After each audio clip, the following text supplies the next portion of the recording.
Bismillahirrahmanirrahim. Assalamualaikum warahmatullahi wabarakatuh. Ketemu lagi pada pertemuan yang ketiga, masih dalam bab 2 tentang ku berbagi, infak dan sedekah. Kemarin di pertemuan pertama kita sudah membahas tentang pengertian infak dan sedekah. Kemudian juga Al-Quran, spirit Al-Quran dalam mencari rezeki dan cara meraih rezeki yang halal dan berkah. Kemudian yang kedua, pertemuan kedua yang kemarin kita sudah membahas tentang isi kandungan surat Al-Fajr ayat 15, 16, 17, 18, yaitu tentang bagaimana tentang orang pola berpikir orang kafir dan orang beriman dalam menata hidupnya untuk kehidupannya, di dalam kehidupannya. Nah, pertemuan ketiga kali ini adalah kita membahas tentang isi kandungan surat Al-Baqarah ayat 254 sampai 261. Oke.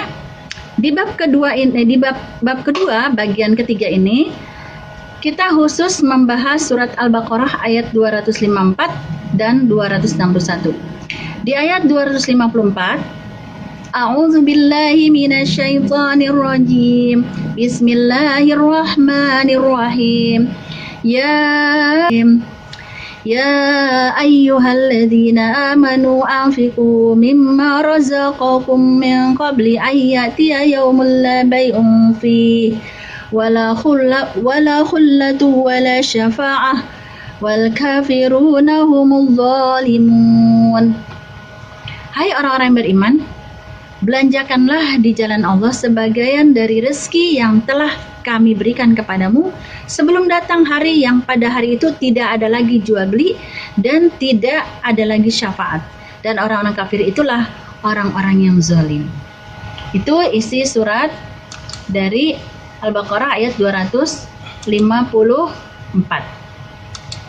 Nah, di dalam tafsir Jalalain, tafsir Quraisy Shihab ya, hai orang yang beriman, nafkahkanlah sebagian dari rezeki yang telah kami berikan kepadamu, yakni zakatnya, sebelum datang suatu hari tidak ada lagi jual beli, atau tebusan padanya, dan tidak pula persahabatan, yang akrab dan memberi manfaat, dan tidak pula syafaat, tanpa izin darinya, yaitu di hari kiamat.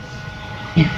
Menurut satu qiraat dengan baris di depannya ketiga ayat bai'u khullatu wala syafa'atu ya. Jadi bai'u khullatu wa syafa'at, dan orang-orang yang kafir kepada Allah atau terhadap apa yang diwajibkannya, merekalah orang-orang yang aniaya karena menempatkan perintah Allah bukan pada tempatnya. Dalam surat Al-Mu'min ayat 101, فَإِذَا نُفِخَ فِي الصُّورِ فَلَا أَنْسَابَ بَيْنَهُمْ يَوْمَئِذٍ وَلَا يَتَسَاءَلُونَ. Artinya, apabila sangkakala ditiup, maka tidak ada lagi pertalian nasab di antara mereka pada hari itu, dan tidak ada pula mereka saling bertanya.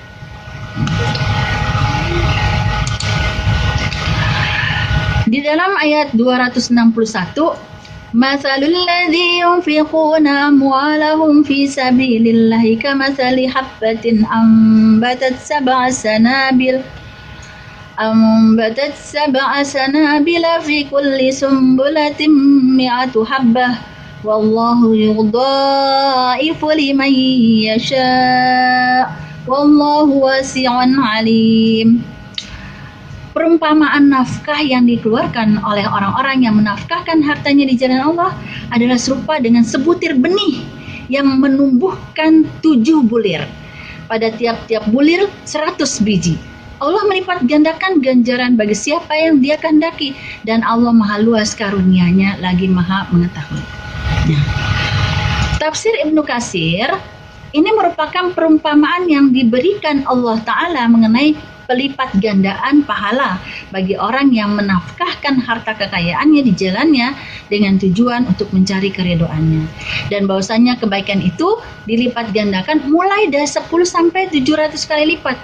Ini adalah sebenarnya semata-mata untuk motivasi ya, walaupun pada hakikatnya tidak ada yang merugi ketika itu tidak diberikan, ya. Tapi itu adalah sebenarnya kebaikan yang dibuat oleh kita, sebenarnya adalah untuk kebaikan diri kita sendiri.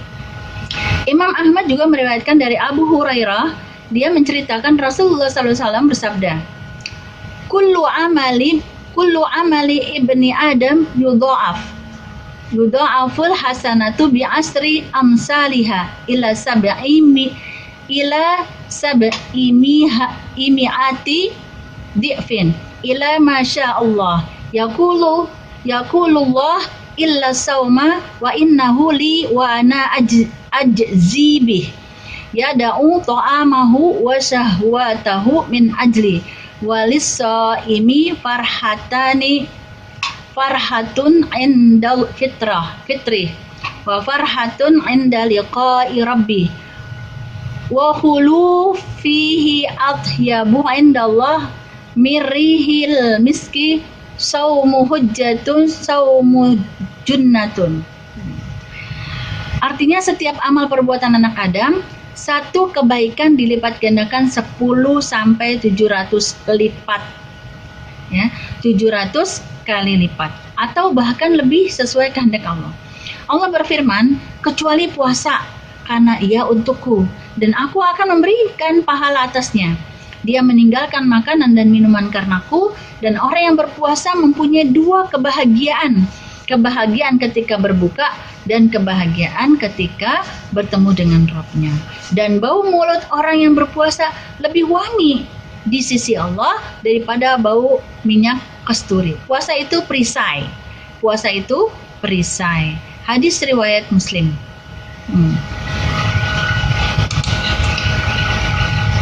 Dari kesimpulan, manusia hendaknya bersyukur atas rezeki Allah yang dianugerahkan dengan cara menginfakkan sebagian rezekinya di jalan Allah. Manusia harus tetap rendah hati atas rezeki yang Allah anugerahkan padanya, karena harta hanyalah titipan Allah, bukan milik. Jadi itu hanya titipan. Manusia hendaknya senantiasa bersabar dalam kesusahan dan tetap berinfak sesuai kemampuannya di jalan Allah. Bahkan dalam kesempitan aja, ya, itu disuruh untuk berinfak. Jadi berinfak sesuai dengan kemampuan. Infak adalah sebagai pembuktian cara bersyukur kita atas apa yang sudah Allah berikan kepada kita dan bersabar atas ketentuan Allah. Allah Subhanahu wa taala mengisyaratkan agar menyantuni anak yatim dan duafa. Manusia hendaknya menyeru untuk memberi makan orang-orang miskin. Allah menyeru orang-orang yang beriman agar bersegera menafkahkan hartanya, baik yang wajib maupun yang sunnah. Yang wajib itulah zakat yang sudah ada hitungannya, sedangkan sunnah maksudnya adalah infak dan sedekah yang tidak ada ketentuannya. Harta yang diinfakkan akan menjadi penolong dan penyelamat di akhirat kelak. Memberikan infak harus hati yang ikhlas agar berbalas pahala di dunia dan akhirat dari Allah Subhanahu wa taala. Jadi tulus, ya, tidak sebab karena pamrih atau sesuatu ada yang diinginkan di dalamnya. Baik, dari kesimpulan keseluruhan, setelah kalian memahami surat Al-Fajr, surat Al-Baqarah, maka tugas berikutnya adalah buatlah proyek video dari salah satu surat dan ayat pilihan kalian secara berkelompok. Tahap persiapan, berkelompoklah maksimal 5 orang tiap kelompok. Ya, tentukan surat atau ayat yang akan kalian videokan. Karena ini PJJ, ya, atau tidak diperbolehkan banyak berkumpul, maka ibu berikan kesempatan ini untuk masing-masing, sendiri-sendiri, ya. Kalian bikin video membacakan surat Al-Fajr atau Al-Baqarah, ya, pilih salah satu. Kalau Al-Fajr berarti 15 sampai 18, kalau Al-Baqarah 254 sampai 261, ya. Nah, kemudian videokan hafalan kamu, ya. Jadi isi videonya itu minimal berisi bacaan ayat kamu ya, atau hafalan boleh.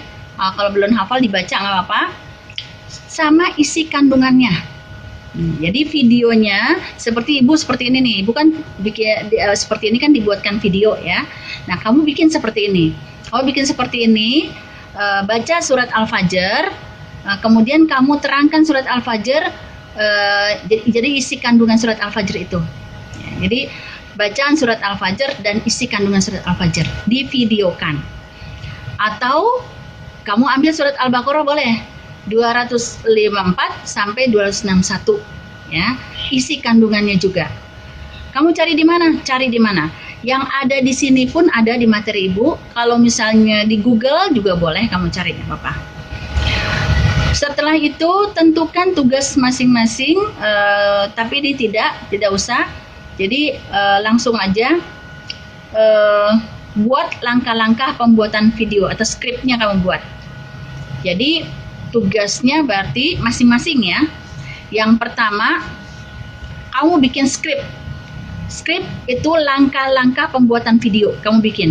Tahap 1, 2, 3, 4 dan seterusnya. Yang kedua, isi videonya yaitu tentang surat Al-Fajr atau surat Al-Baqarah dan isi kandungannya dari surat yang kamu pilih. Itu ya tugasnya. Nah, lakukan pembuatan video kalian, rencanakan dengan baik ya. Publikasikan video kalian di medsos. Waktunya 1 pekan ya. Jadi berarti ada 3 ya. Yang pertama, kamu buat skrip langkah-langkah video.